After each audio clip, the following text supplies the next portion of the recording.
Robert গ্রিনের একটা বই আছে, দ্য 48 লজ অফ পাওয়ার। আচ্ছা, বইটা কিন্তু একই সাথে খুব প্রভাবশালী আবার খুব বিতর্কিত।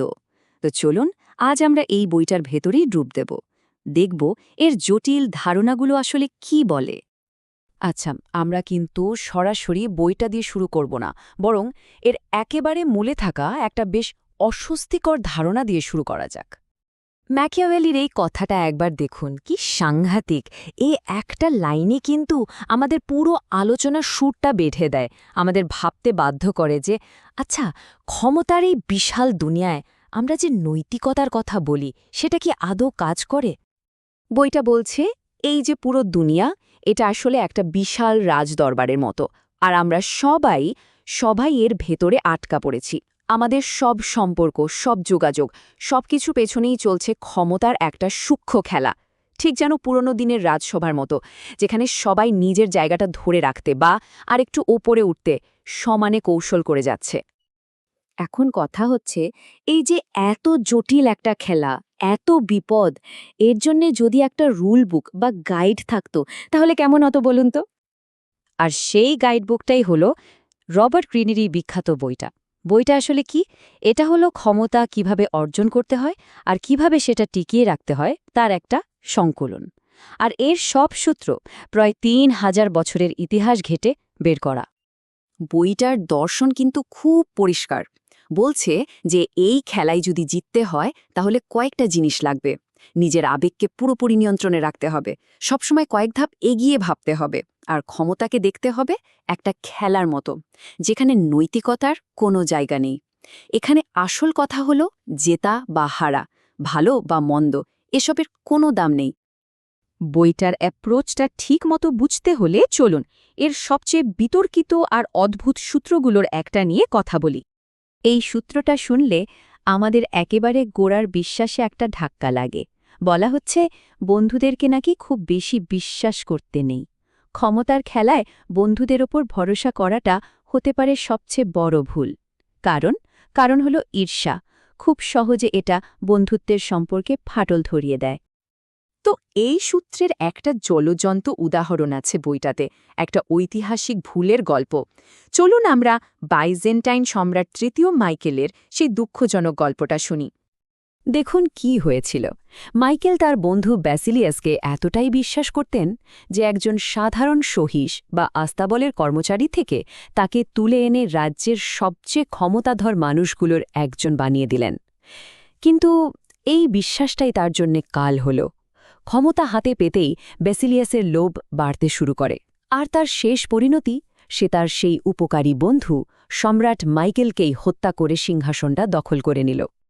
এই কথাটা একবার ভাবুন তো, একজন ভালো শত্রু পেতে হলে একজন বন্ধুকে বেছে নাও। সে জানে কোথায় ঘা দিতে হবে। মাইকেলের সাথে ঠিক এটাই হয়েছিল। সবচেয়ে ভয়ঙ্কর আঘাতটা কিন্তু কাছের মানুষই দেয়। এর পেছনে একটা গভীর মনস্তাত্ত্বিক ব্যাপার আছে।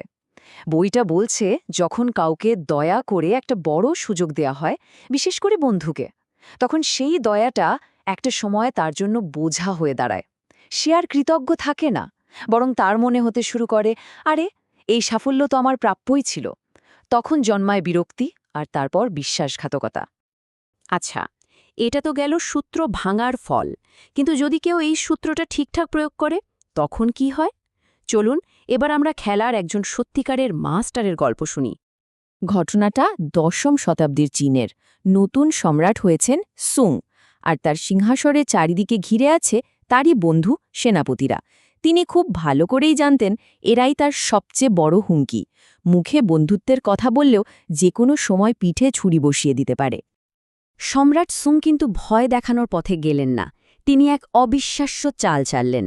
একটা বিশাল ভোজের আয়োজন করলেন। সেখানে সবাইকে ডেকে তিনি তাদের দুর্বল জায়গায় আঘাত করলেন, তাদের লোভ। তিনি তাদের সামনে এমন একটা অফার রাখলেন যা কেউ ফেরাতে পারবে না।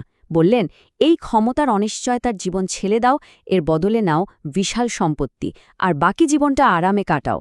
আর কি আশ্চর্য, পরদিনই সব সেনাপতি পদত্যাগ করল। একটা ফোঁটা রক্ত না ঝরিয়ে তিনি তার সিংহাসন নিষ্কণ্ঠক করে ফেললেন। কিন্তু সুংয়ের মাস্টার স্ট্রোকটা ছিল অন্য জায়গায়। তিনি শুধু বন্ধুদেরই সরাননি, তিনি তার পুরনো শত্রুদের কাজে লাগিয়েছেন।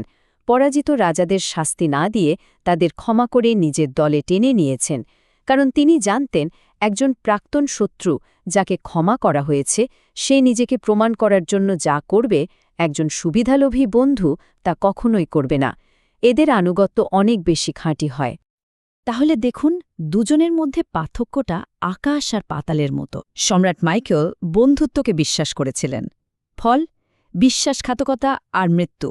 আর সম্রাট সুং বন্ধুদের নিষ্ক্রিয় করলেন, শত্রুদের কাজে লাগালেন, ফল কয়েক দশকের শাসন আর এমন এক সাম্রাজ্য যা টিকেছিল প্রায় ৩০০ বছর। তো এই পুরো ঘটনা থেকে, এই সূত্রটা থেকে আমরা ঠিক কি শিখতে পারি? তাহলে মূল কথাগুলো কি দাঁড়ালো? প্রথমত, বন্ধুত্ব আর কাজের জায়গা দুটো সম্পূর্ণ আলাদা। দ্বিতীয়ত, অকৃতজ্ঞতা মানুষের একটা খুব শক্তিশালী অনুভূতি।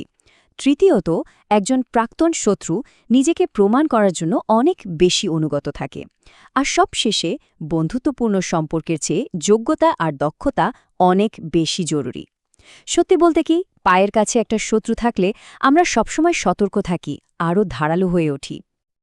আর এই সবকিছুই কিন্তু আমাদের বইটার সেই মূল দর্শনটার দিকেই নিয়ে যায়। সেটা হলো, ক্ষমতার খেলায় কে কি ভাবছে বা কার উদ্দেশ্য কি সেটা বড় কথা নয়। বড় কথা হলো তার কাজের ফলটা কি হচ্ছে। এখানে অ্যাকশনই সব, ইন্টেনশন বা উদ্দেশ্য নয়। কিন্তু সবকিছুর পরেও একটা প্রশ্ন কিন্তু মাথায় ঘুরতেই থাকে। আমরা এমন একটা দুনিয়ায় বাস করি যেখানে আন্তরিকতা, বন্ধুত্ব এই জিনিসগুলোকে অনেক মূল্য দেওয়া হয়। তাহলে ক্ষমতার এই ধরনের নির্মম ঠান্ডা নিয়মগুলো কি আজকের দিনেও সত্যি? ব্যক্তিগত অনুভূতি আর কৌশলগত স্বার্থ এই দুটোকে কি আদৌ পুরোপুরি আলাদা করে দেখা যায়? প্রশ্নটা কিন্তু ভাবার মতো।